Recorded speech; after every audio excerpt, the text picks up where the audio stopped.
of slichos, and therefore the minhag was to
the reason is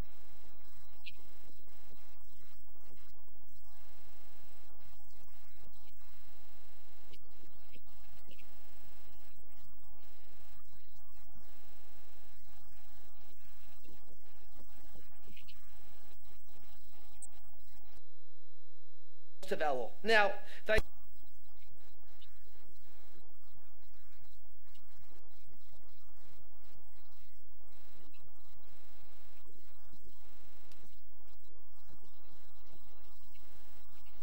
the Rosh actually, even though he comes from Ashkenazic stock, he ended up in Spain. So Amrli Rav Cohen Tzedek. Rav Cohen Tzedek said, "Minhag shtei yeshivos." The minhag in the two yeshivos. There were two yeshivas in Bavel. So even though in the end of the Tkufat HaGaonim, the period of the Gaonim, I believe both yeshivos ended up in Baghdad. They still different minhagim. So the minhag in both yeshivos was to say slichos, lomar tachanunim, and aseres yemei tshuva. V'chein Amar Rav Amram. However, he says, and Rav Hai Gaon, his custom was only to say slichos in the 10th and aseres yemei tshuva. And he says, however, there are some kihilos that start saying slichos from Rosh Chodesh Elul. Why Rosh Chodesh Elul? What happened Rosh Chodesh Elul? Rosh Chodesh Elul was when Moshe Rabbeinu went up to the mountain the third time. We know he went up three times to get the Luchos Shnios. And therefore he says, so they start then. And the truth is, it's not so bad because the more you ask for Rachamim, it's a merit. And this is what the Ritz Geya says. And the Rosh points out, V'anam min hageinu mehanach dekam Rosh Chodesh Elul. The Rosh says in Spain they would stay with Slichos from Rosh Chodesh Elul. And this is after how the Rambam, the Rambam points out that we'll come back to the Rambam in source number 4. This is Medarkei Tshuva. To do tshuva doesn't just mean to do tshuva and say you're sorry, but the Rambam says Medarkei Tshuva says Lios Hashab Tzoek Tamid Lefnei Hashem, that the person who's doing tshuva should cry before Hashem. V'chi v'sachanunim. Sachanunim means a slichos. We'll come back to this, to do tzedakah, and he has to distance himself very far from what he sinned, and he has to change his name. What does that mean? Is I'm someone else. Okay, we'll come back to this Rambam. And according to the Rambam seems to point out that when is this custom to say slichos? The Rambam says the custom to say slichos is during the Aseres Yimei Tshuva. Afal pi in Halacha Vav of source number 4. Afal pi, even though tshuva, doing tshuva and sa'aka and crying out is always good, Basara Yomim, the 10 days between Rosh Hashanah and Yom Kippur, it's the best, and it's accepted immediately. Okay, so that is the Rambam sheet. So what I'd like to understand is what slichos is all about and the power of slichos. So if you look at source number 5, we'll start with that. The Gemara Masech Rosh Hashanah says like this: there are 4 things that tear up the gzar din of a person. 4 things tear up the gzar din of a person. What are the 4 things? The 4 things, there are 4, actually number 1, staka. When a person gives staka, it tears up the gzar din. So from the Gemara it sounds that if I do something wrong and I give staka, it's going to tear up the gzar din, and that's why we know many times when someone feels that something very dramatic is about to happen, they might give staka. So he says, it's fascinating. If you look at the very end of the Daf Mekoros, and I actually forgot where I found this, but it's from the Mild Stock, one of the Achronim, and I saw it. I didn't have the Mild Stock online. I don't think I could even find it in Hebrew books, but I found it somewhere else. If a person says, Im Avar Aveira, Shekorem Eskitzer Shonim, he quotes Mild Stock, if someone does an Aveira which causes, shortage, a shortage of years, and he becomes sick and he falls into bed. If he does staka, that staka itself can actually tear up that gezerah, that decree. Val misa zunemar, he says, and this misa it says, utstaka taflim imaves, that charity saves from death. And then he goes on, and afilu mimisa misiva avera. We see the power of tzedakah. Even if someone is he's supposed to, maybe he might God forbid die because of a certain avera, even though he did not do tshuva. Why? Because since he was zocha to the mitzvah of tzedakah, it's able to somehow extinguish that avera, the greatness of tzedakah. Sorry. The greatness is it's able to go ahead and to somehow or another it's able to go ahead and to deal with the consequences of the avera. So we have to understand, what does tzedakah do? What does tzedakah do? How does tzedakah accomplish that? If I do an avera, I didn't do tshuva, tzedakah has a certain koach. How does that work? What? Mild tzedakah, yeah. It's one of the Achronim. I saw one of the Achronim. Unfortunately, I couldn't find the sefer online. But I've heard it's not like one of these svarim that it's fly by night. I've seen it before. So anyway, so that's I understand staka. Then he said sa'aka. The second attribute the Gemara says in source number 5 is sa'aka. What does sa'aka mean? Sa'aka means to go ahead and to cry out. So what do we accomplish by crying out? Then Shinu, so we'll come to Shinu Hashem. Shinu Hashem is changing who you are, changing your name. And that is, when you change your name, maybe in a certain sense, it helps you. It helps you, follow a certain path. I'll give an example. And this is not a, this is a certain boy once called me up. One of my students. He learned to hear, and then he was in Yeshiva University, and he called me up and he said to me, what do you think? He says to me, I want to start wearing a black hat. Okay? So I said, I don't know why he has to ask me. Sometimes to get a shtreimel, you have to ask your Rebbe for permission to wear a shtreimel. But he asked me, I want to wear a black hat. So I said to him, why do you want to wear a black hat? What's he asked me? So, I want to hear a reason. See, he thought about it. It's a good question. He said, because I think that if I wear, he lives in America, if I wear a black hat, it'll help me identify with a certain group of people. And he says, it'll help me in my avodas Hashem. I said, fine. So in other words, the idea of Shinu Hashem is that, if I have a new name, all of a sudden now I can go ahead and I'm able to somehow forge a new path. Okay. The last thing, which seems the most obvious, is Shinui Maisa. Change your actions. So that means if I tell Lashon Hara, stop on Lashon Hara, which seems very simple. So if you look at the second part of source number 5, I don't have the Rashi on the page, but the Ritva quotes Rashi. And what does Rashi say? Rashi says shav me'ra'aso. You know what shinui ma'isa means? Shinui ma'isa means that someone goes ahead and he changes his actions. He does something different. He does something different. He does something different. So he says. So Rashi. So he says. So now that's not Lashon Hara anymore. So Rashi says. So Ritva asks on Rashi. I mean, that's obvious. Obviously, if I go ahead and I do something wrong, right, and I change my actions, of course, there's a cure of the Gzar Din. So we have to really understand. We have to understand what Rashi is. What is Rashi explaining? You know, he says. Rashi says that Rashi explains you stop doing your averos. It's obvious. Of course, you stop doing averos. Well, what's the chiddush there? The Ritva suggests something different to the sheet of the Rambam. And what's the Ritva's chiddush? Ritva's chiddush is like this. Ritva's chiddush is like this. That he says talking about a person who does something wrong, and he changes his actions, but that's not good enough. Okay, well, that's not good enough. He says, what does that mean? In other words, even masim reshus, things that are not usher, he changes. Now, why would he change things that are not usher? What that means is that, let's say, for example, he says, I do two actions. And because I'm doing action A, that causes action B. So I can do action B, right? I can do action B. I can stop doing action B without stopping action A. But I know that once I do action A, it's very difficult. So I'm going to go ahead now and stop doing action A. That's the idea. So I'll give an example, which maybe isn't a bad example. Let's say you have, and unfortunately this is very prevalent.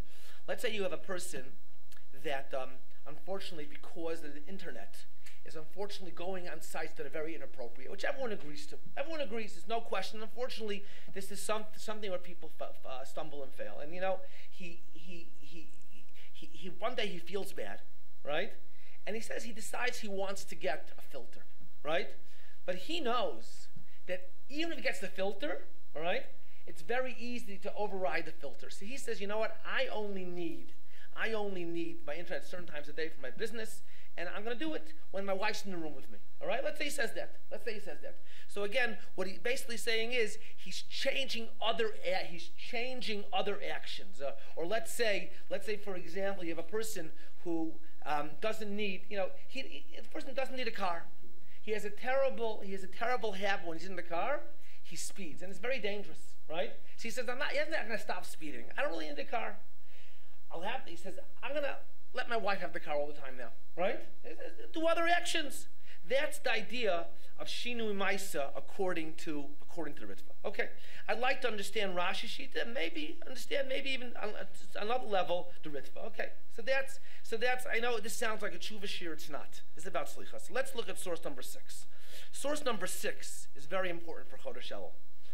So source number 6, the Gemara Masechta Rosh Hashanah quotes the Gemara Vayavar Hashem Panav Vayikra, which he say before Yud Gimel Midos.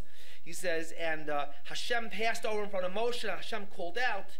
Amar Rabbi Yochanan says, Il Mole Mikra Kosev. If it wasn't for this pasuk, we couldn't say this. But this pasuk sounds like HaKadosh Baruch Hu wrapped himself with a talis. God Almighty wrapped himself in a talis, right, and acted like a shliach tzibur. And the Ritva points out that's how it looked to Moshe Rabbeinu. Obviously, Hashem is not a human being. He says, and what happened? He says, and he told Moshe how to daven. And then he says like this. He says, Kol Zman, anytime the Jews sinned, they should do like this Seder. What does that mean, this Seder? They should say, Hashem, Hashem. What does Hashem mean? I am Hashem before he sinned, and I am Hashem after he sinned, and do tshuva, right? And then Rabbi Yehuda says, he says there's a bris that whenever we say these Yud Gimel Midos, we don't turn away empty-handed. When we say the 13 Midos of the attributes of mercy, we say that, God accepts our prayers. And that's what Slichas is all about. And that is what I would like to explain. So, in order to explain that, we have to understand one more question. Right? And that question is that HaKadosh Baruch Hu wrapped himself in a talis, and because HaKadosh Baruch Hu wrapped himself in a talis, so when we say slichos, or at least the Chazan says slichos, he's also supposed to go ahead and to wrap himself in a talis. As a matter of fact, there's a custom, a widespread custom, that we wear a talit on Yom Kippur night. And the question is why? So in source number 8, the Magen Avraham mentions one reason. It's very simple. He mentions a few other reasons, but because we have to imitate God, and just like God wrapped himself in a talus, we have to wrap. He says we have to wrap ourselves in a talus also. And then he says something else. But if you have to wrap yourself in the question is why? What's the significance of wrapping yourself in a talus? The Michtav Eliyahu in source number 9 says the reason is you shouldn't think about anything. You should not be distracted. So you have the talus over your head. But there has to be something more than that. So in order to understand the power of Slichus and hopefully to understand the power of Chodesh Elul, so I'd like to draw from what my uncle once pointed out. And he said like this. He says, we as human beings are very conflicted. We're not, why? So he quotes the Medrash in source number 10. The Medrash in source number 10 points out that, quotes the Pasuk, and he says that HaKadosh Baruch Hu, he thought of us, we were the purpose of the world, but we were the last created. In other words, HaKadosh Baruch Hu created the whole world, and then he created human beings. What? Parakal, right. Achar lemaisa hayom achron v'kadon lashnim rishon. He thought about us. That was the purpose, and he created us. HaKadosh Baruch Hu created us at the end. Why? So he says so the Medrash says, Rish Lakish says that if we are zocha, we merit, we do what God wants, so we're greater than the malachim. HaKadosh Baruch Hu says He created us to be greater than the malachim. He says, but if not, if unfortunately we stumble and we give in to our passions all the time, then HaKadosh Baruch Hu says to us, who do you think you are? A fly was created before you. So we as Jewish people are very conflicted because we walk around all the time, and on one hand we're supposed to believe in Gadlus Adam, the greatness of the person, and other times we also have to believe on some level in Shiflus Adam, how low a person is. There were two schools of Musar in Europe. One school is the school of Slobodka. Slobodka believed in Gadlus Adam. They believed in walking around, with clean clothes and being successful and being proud. And then there's the school of Nevarduk. Nevarduk believed in Shiflus Adam. So they didn't care so much about clean clothes. And, the story is told, they would even make themselves look foolish. What does that mean? The classic story is they would walk into a bakery and ask for a bunch of nails. They'd walk into a hardware store and ask for a cake. And a person look at them and say to them, like, what are you, crazy? Right? And that's so in a certain sense, we all are as individuals conflicted. Sometimes we think we can accomplish something. Other times we fall back. And that being said, so I would just add, I don't think we'll meet before Rosh Hashanah. My father pointed out that Rosh Hashanah is devoted totally to Gadlus Adam, the greatness of man. That's why, if you notice, that Rosh Hashanah is so different than any other day of Seres Yemei Tshuva or any day from Slichos. Why? Because Rosh Hashanah we don't say vidui. The only time we actually mention the fact that we sinned is in Avinu Malkeinu. We say Avinu Malkeinu, our Father, our King. We sinned before you, and the nusach of Chabad is to take it out. I was raised to say it, so I'm saying. But then, in general, he says, and then also for those who say the Ribono Sha'olam before Kriyas Torah, also there we mention the fact that we sinned. So the question is why. So it's a day devoted to Gadlus Adam. Why? Because if I start the year off and I think, oh my gosh, I'm such a low person, I can't accomplish anything. If that's what you feel in Rosh Hashanah, what's the rest of the year going to be like? Right? And my father pointed out, he said, the Netziv, his great-great-grandfather, was, besides being Rosh Hashiva, and besides being a Rav, and being a Posek, he also had another talent. Netziv was a Chazan, okay? And he davened every Musaf of the year, from Rosh Chodesh to Shabbos, to Rosh Hashanah, Yom Kippur, and the Sholosh Regalim. And whenever he died, I just tell you, if everyone knows who Netziv was, I'm told the famous Ata V'chartanu, Ata V'chartanu Mikol Ha'amim. I hear the Netziv, he's the one who composed that tune. Right? He was a Chazan. And every time he cried, every time he davened Musaf, he cried. He cried every single time. My father used to say, I'm not sure if my father was being dramatic, there were so many tears, the shamash would come after davening and wipe up the puddle. Okay? I'm not sure. But Rosh Hashanah, he didn't cry, not one tear. Because Rosh Hashanah is a day where you don't cry, because it's a day devoted to godless Adam. The rest of the Seres Mitzvah, however, there's no question that we're definitely conflicted. And as a matter of fact, if you look at the Slichos, and I have some of the Slichos here I just took. So source number 12, we start off with Ashrei, and I didn't check what the Sephardim Nusach is, but I assume it's the same thing. And we say, L'cha Hashem Atzdaka, Lana Boshe Vanim, Hashem, you're righteous, we're embarrassed. What can we say? How can we justify ourselves? He says, then we stretch out to you, and we come to you, Kadosh Baruch Hu. He says, what can we say to you? We're embarrassed of our actions. What can we tell you? We're so afraid. There's nothing we can do to justify ourselves. Nothing. And I want you to know, this always bothered me. Always. The first night of Slichos, we come before HaKadosh Baruch Hu. We say to HaKadosh Baruch Hu, we have nothing to say to HaKadosh Baruch Hu. I don't know about any of you. I got up at 5:40 at Rosh Chodesh. It wasn't so easy. I don't even have getting up early in Rosh Chodesh. Nothing. What does that mean? Nothing, And there are times that, we do something, we feel we're Moser Nefesh. What is it? It always bothered me. What does it mean we have nothing? Nothing to tell HaKadosh Baruch Hu. But that's what Slicha is about. And if you look at source number 11, this is from my uncle's Sefer, Maseches Brachos. He says, what is the inyan shetchonein daito olav?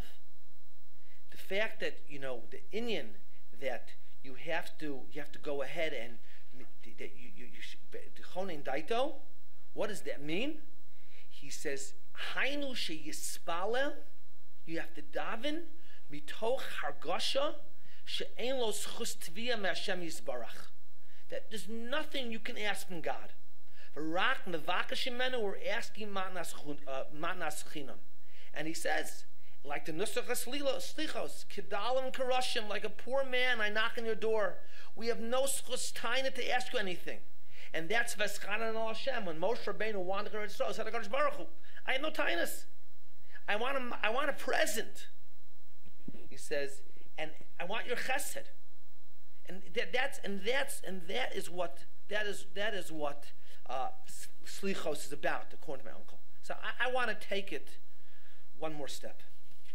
And I want to say that not only, and we'll see, I think this is the theme of all 40 days, not only can't ask God, have a tain against HaKadosh Baruch Hu, against God, that we deserve something, but what we're basically saying, I think, is that HaKadosh Baruch Hu, we need you. Without you, HaKadosh Baruch Hu, we can't accomplish anything.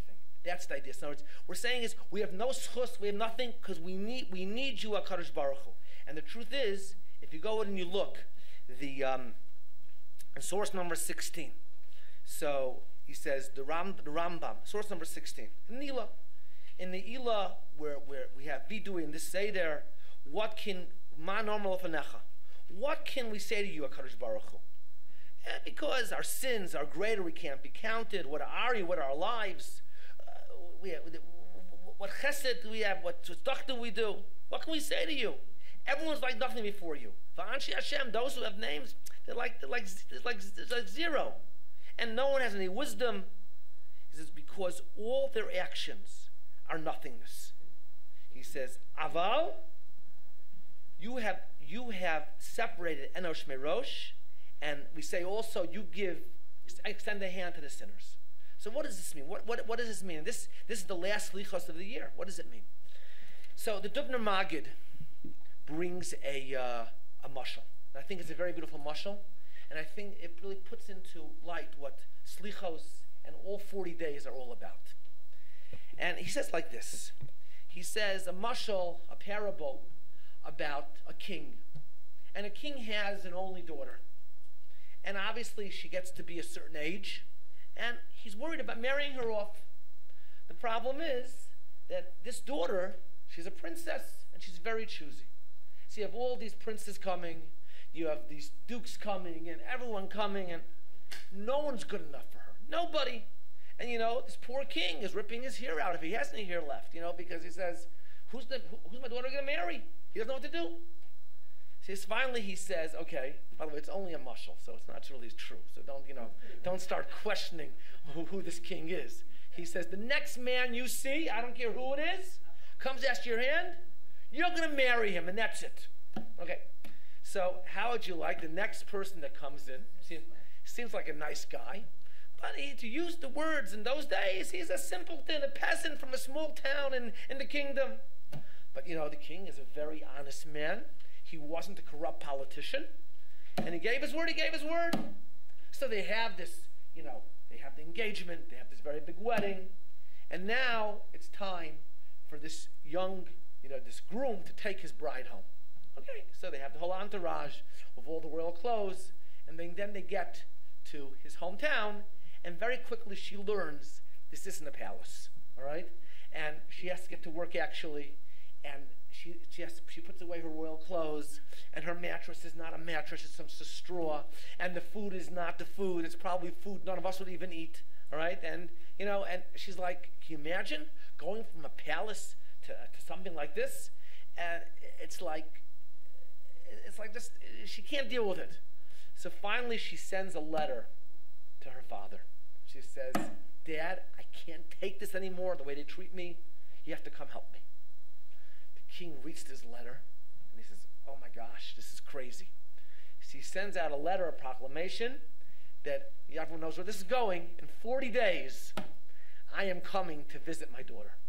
Okay? So all of a sudden, in 40 days, they're coming to visit. They start getting nervous. So they tell her, you know what? You don't have to work anymore. Just take it easy. Just take it easy. A few days, I would say a few days before, let's say 15 days before, before the king's about to come. So all of a sudden they hear the royal entourage is starting to come. So, they say to her, maybe we should get you a better bed. So they go and they find the best bed for her. And then they bring in nice cheers. And then the king's entourage comes 10 days before he's supposed to arrive. All right, and he says, then all of a sudden,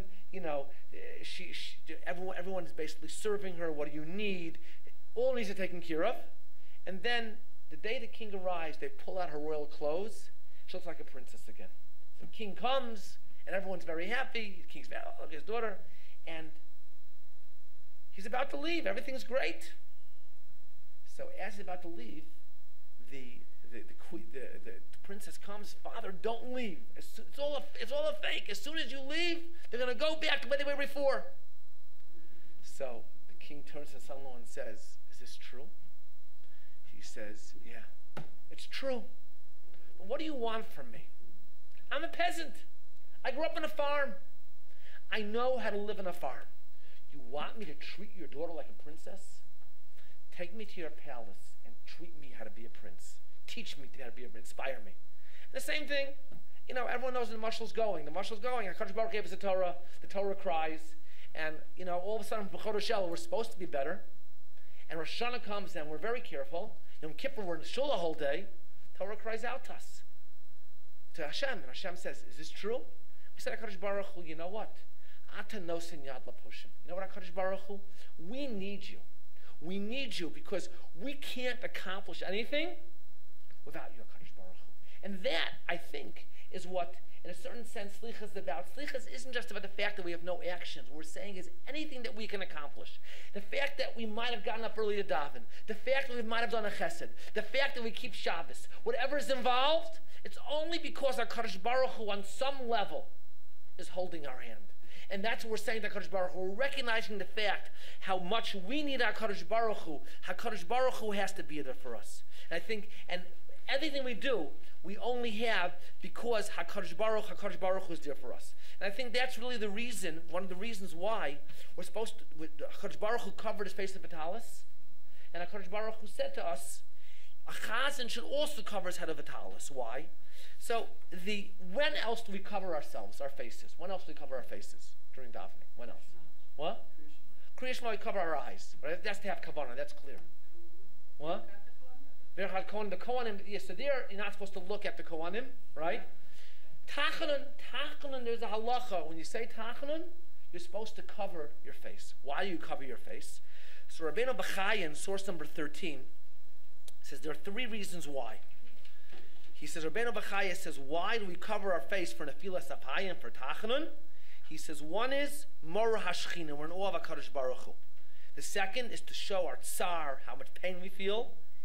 And the third is to show Asiras Chushav. We're trying to show how we can't move without God. We cover our bodies up, we can't move without God. That's the idea. That we need HaKadosh Baruch Hu there. Without HaKadosh Baruch Hu, we can't move. And I think that's the point of Tachnus, for us to understand that we can't, now it's our slichos, is that we can't move without HaKadosh Baruch Hu. HaKadosh Baruch Hu, we can't do this, we can't do this. Why HaKadosh Baruch Hu? Because we need you, HaKadosh Baruch Hu. We really need you. That's the idea. So, many times a year we say, yes, we have tremendous potential. Come slichos, we're not just beating ourselves down. Because how do you walk away beating yourself down? We're saying, without you, HaKadosh Baruch Hu, we can't accomplish anything. With you, God, there's so much we can accomplish. The point of slichos is to drive home the point that we can only accomplish with the help of God. That is the point. That is the point of slichos, and that's in regard to whether it's financial, whether it's spiritual. There's a very famous story of the Baal Shem Tov. Very famous story, and again, I say these stories, but this story, I just read today. I actually heard from an uncle of mine. I have an uncle who was a Vishnitzer Chassid. He wasn't a real Vishnitzer Chassid. He had Vishnitzer ancestry. And I remember once I was 17 years old, and he told me a story, a Chassidish Shemaisa. I said to him, it's a Chassidish Shemaisa. And he pulled me by the hand, and he says, what are you, a Litvak? And the answer is yes, I'm a Litvak. And he took me to my father, and he said, Rabbi Aaron, did you hear what your Chayim said? Then he says to me, anyone who believes every story, Chassidish story, is a fool. And if you don't believe any story, then you're not Fikoris. That's what he told me, okay? It's the truth. So this story, which I'm going to say, it's probably one of those stories which if you don't believe, I don't want to say it, but no, this probably story happened. So the Baal Shem Tov Zechron Levracha once said to his Baal Tokeya, whose name was, I think, Reb Zev, and he said, listen, he says, a famous story. I want you to go ahead and I want you to learn all the kavanas for Tekiah Shofar. Okay? So he spent his days, until Rosh Hashanah learning, and he wrote down notes. Okay? And he's about to say the brachas of Tekiah Shofar, or maybe made the brachas. He pulls a paper out of his pocket, and it's the wrong paper. It happened to me once also. I came to give a shiur, and I had the wrong notes for a previous year. He says, he's not going to do. He says, the Baal Shem Tov says, learn all these kavanas. He spent days. It's a plain piece of paper. So what does he do? He just starts to cry. He says, HaKadosh Baruch Hu, help me. The Baal Shem Tov said to him, those tekios were unbelievable. They unlocked every single gate. Because when you come into something and you believe that you need HaKadosh Baruch Hu, that is when you're going to be successful. And I think that's the point we have to drive home. One more example today. And by the way, it's very difficult for people. We might say it. We might say it that we need HaKadosh Baruch Hu. But to really bring home that point, that point should become part of us, it's very difficult. I had a discussion with somebody. Someone once called me recently, last few months. He started asking me, I'm not really sure how this conversation got to where it went to, but it was mind-boggling. And he said to me, he asked me about how we can live today with the Torah, like how do you keep Orla, how do you keep Shemitah? So I didn't understand the question because I have a garden. I kept Orla, I kept Shemitah, Baruch Hashem. I hope I kept Shemitah, right? And if you don't have a garden, there's still ways to keep Shemitah. And then we got into technology. And the question was really, how relevant is the Torah? Because there's so much technology. So I said, well, you need Torah to control technology. And he said to me, technology is wonderful. And I said, technology is wonderful, but if it's out of control, right, it can destroy. And there are obvious examples what that means. But I have to tell you that the last 2 weeks, I brought home a lesson to me where the problem with technology is. I happened to be with some members of my family in Vienna for a few days. Anybody here have been to Vienna? Yeah, okay. So one thing I remember in Vienna, we were trying to find a kosher store. And we were walking around with our phones and Google Maps, and we got lost. Not only did we get lost, it wasn't like we were lost in Mahadran, which meant that a 10-minute ride on a bicycle should have taken us 10 minutes. It took us probably 50 minutes, okay? And what's the problem? Because we kept looking at Google Maps. And we didn't think for a second, maybe ask somebody to help you out. We asked, there were plenty. Well, whatever. Without getting into what happened exactly. But finally, you started asking questions. You started figuring things out.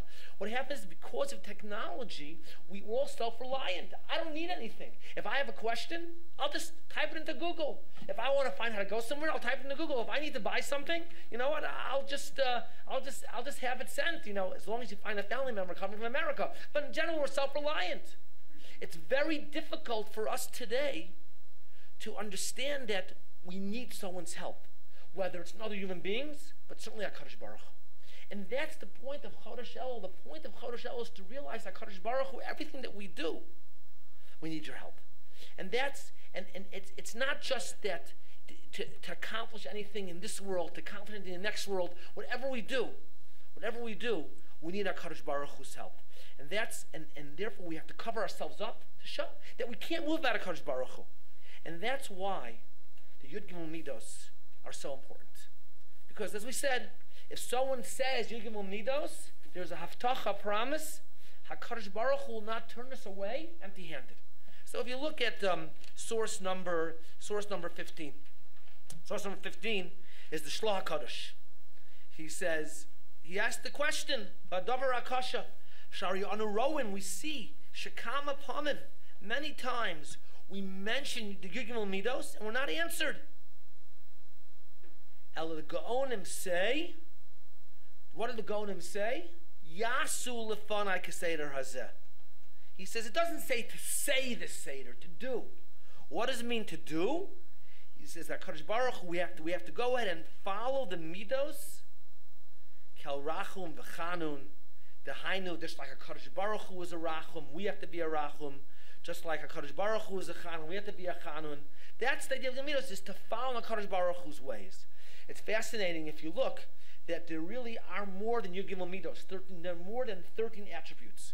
We only repeat the first 13. Why do we repeat only the first 13? The answer is like this. There are two types of Midos of Hashem. There's what's called Midos Diyamin, the Midos of the right side. That's what we say.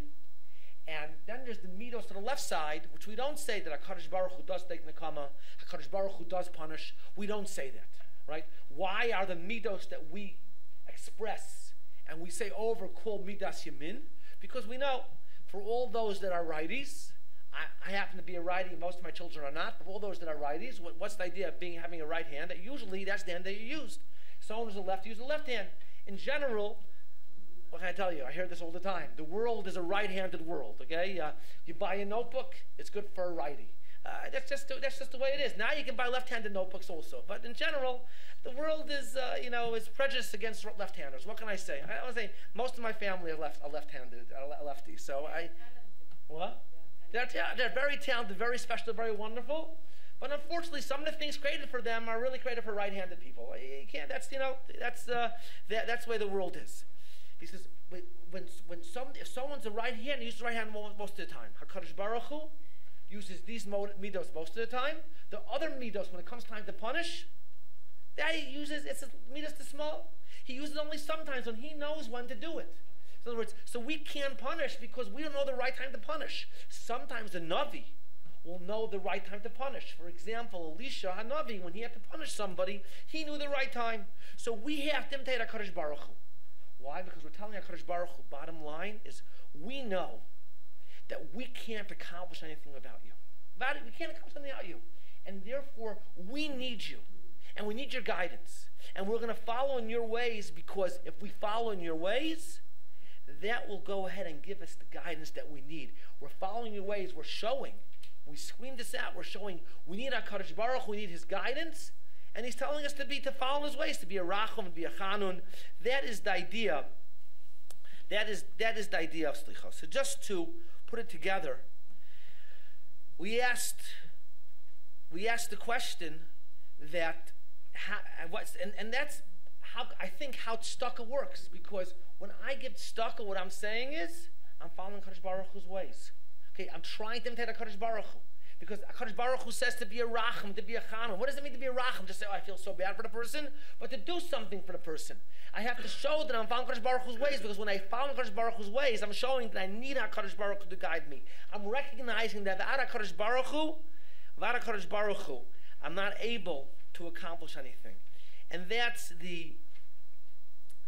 is the idea of why tzedakah. What does tzedakah accomplish? Tzedakah accomplishes that we're telling HaKadosh Baruch Hu, I can't do it without you.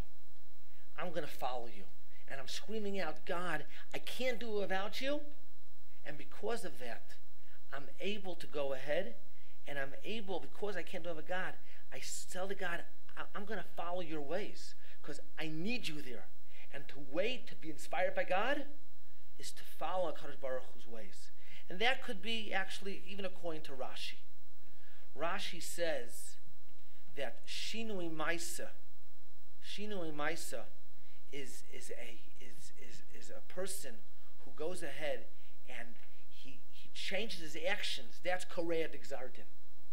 When a person changes his actions because he's saying, I need you, HaKadosh Baruch Hu, and I can only come close to you if I change my actions, that's the koach. That's the koach haslichos, and that is the koach, and that is the koach of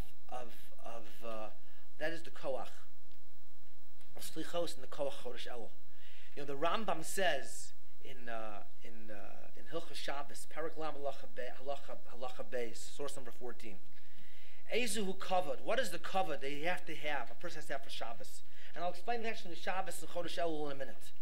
So he says a person has to go ahead and a person has to wash his face, his hands, and his feet, and he has to go ahead and sit u'mis'atif b'tzitzis, waiting for HaKadosh Baruch Hu. Why again? Because a person, what's mis'atif? The idea of when Shabbos comes and you spend the day of HaKadosh Baruch Hu, you're mentioning the fact that HaKadosh Baruch Hu, I'm not able to move without you. I saw for the first time in my life, as I said, I'm a Litvak, but I started learning Sfas Emes. And someone pointed out to me that what the Sfas Emes says is widely known in Hasidic circles. So Sfas Emes says, Elul, as we all know, is a time of Yimei Ratzon. So Yimei Ratzon, it's based on the Zohar. He says, Shal Shudas and Shabbos is also a time of Yimei Ratzon, just like Chodesh Elul.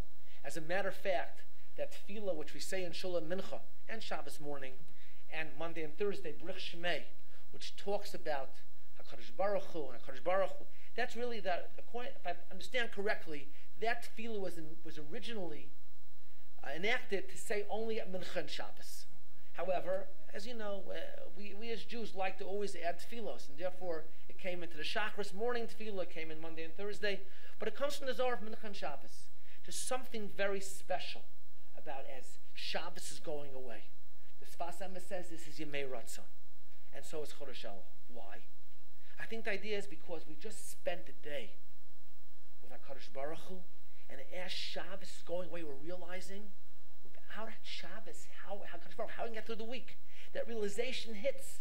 There's something, and that's why there were people who like to extend Shabbos to keep HaKadosh Baruch Hu with them.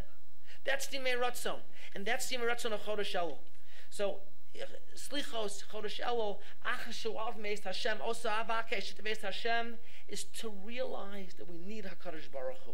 We don't just need HaKadosh Baruch Hu to fight our enemies. We don't just need HaKadosh Baruch Hu to be successful in business. We don't just need HaKadosh Baruch Hu to raise children, grandchildren. We need HaKadosh Baruch Hu for our own richness, also our spirituality. That's the Yemei Ratzon of Chodesh Elul. And that's why these are days that we have to work on ourselves, but it's not days, I don't think anymore, to walk around being afraid. It's more days of realizing how much we need our Kadosh Baruch Hu. And that's the preparation for Rosh Hashanah. Now, just to finish off, someone asked me, and I think we understand, that, if you talk to any psychologist, he'll tell you, like, what does slichus do to a person?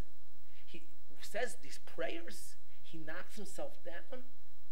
Maybe it's a good thing. Most people don't know what they're saying, right? It says, a teacher goes ahead and a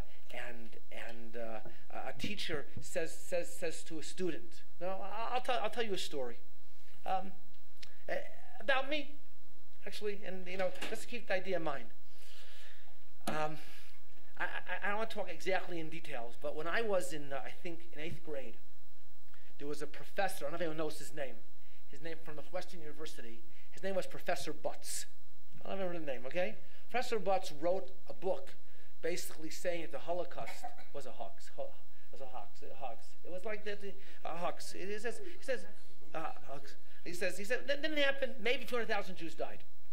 And at that time, we had an assignment that all of us had to write a letter to a different bookstore and say they shouldn't carry the book. Okay? Yeah. So we did. I wrote a letter. I forgot which bookstore I wrote it to. I walk in one day, to the school I was in, and the secretary knocks on the glass. There was a glass office, tells me to come in. And she says, the bookstore called you. They want to speak to you. Okay. So standing there was someone else from the staff and said to an 8th grader, I don't think you should call. I said, no? Okay, why? So basically he said it's because, this is such an important issue, and there's somebody in the class that's more articulate than you. Okay? Okay. So the truth is, and my personality is great or whatever, whatever works, I didn't think about it. I went upstairs, and there was my English teacher, who says, oh, Chayim, I heard that they called you. And I said, well, this person says that I shouldn't call them because someone else should call. And I still remember she stood up, and she said, well, I think you should call, and you'll do a great job. That's how you teach a student, right? So here we come to Slichos, and we're all of a sudden we're saying we can't accomplish anything. So I don't understand. I can't accomplish anything. And let's say after the first day of Slichos, I'm going ahead and I'm about to put on my talis and my tefillin. How am I supposed to have proper kavanah? I can't accomplish anything. It's not going to help. How am I supposed to daven? The answer is that the second half, the Torah Shebal Peh, is no. Without God, you can't accomplish. With HaKadosh Baruch Hu, you can accomplish everything. And that's the point of Elul. It's not to realize that without God we're nothing, but it's to realize with God we're something. And that's what we have to work on. That's what we ask for. That's what we aspire to. I called, yeah. They didn't carry the book. Baruch Hashem. I don't know. You see, the Slichus started from SoloveichikTEST, and they started. Why does Chabad finish?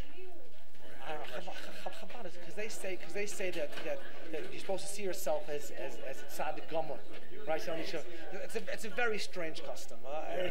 It's certain things I don't understand. It's a very strange.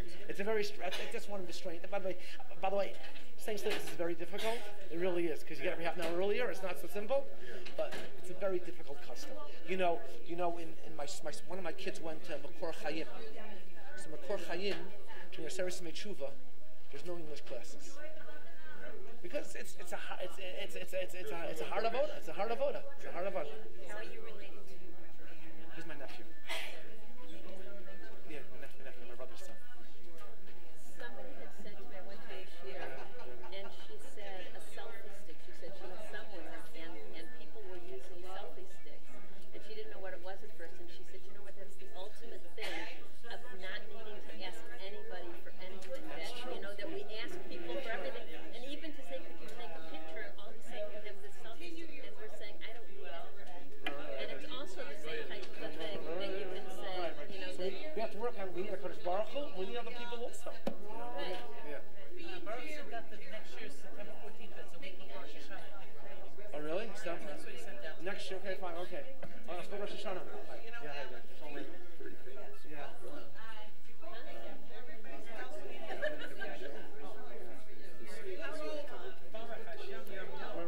For sure. I don't think we realize it. It's a very important point, right? For sure. Two.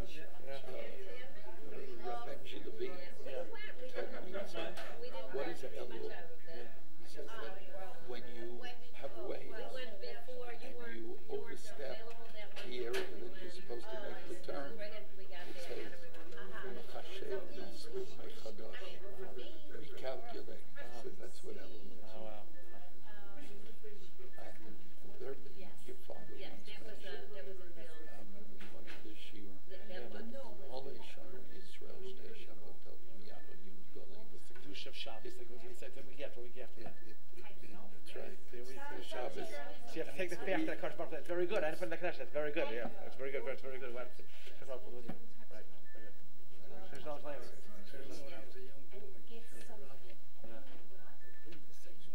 Yeah. We have a few that come, but my mother used to go to Rosh Hashanah. But today it's like, oh, look, I haven't had. Yeah.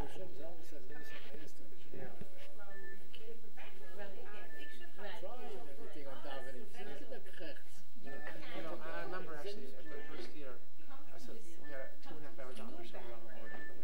People like 2.5 hours. I said, people don't understand.